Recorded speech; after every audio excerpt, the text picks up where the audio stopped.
Welcome to the Startup Espresso. I'm Hall T. Martin, the host of the show, where we talk about raising funding for your startup and the time it takes to have an espresso. I hope you enjoy this episode.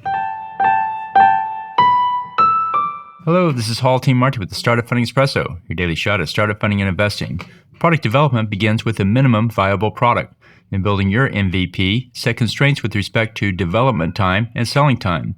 In software development, it takes 6 months to build the product and 6 months to sell it. If you can't build it in 6 months, you scope the product too large. If you can't sell it in 6 months, you built the wrong product. By putting constraints on your MVP up front, you can eliminate many paths, letting you focus on the few that are viable. The purpose of the MVP is to test the market, close initial customers, and raise funding.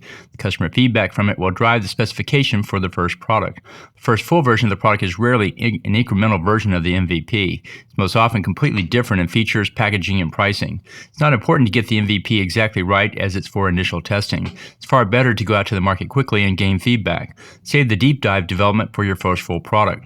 Thank you for joining us for the Startup Funding Espresso, where we help startups and investors connect for funding. Let's go start something today.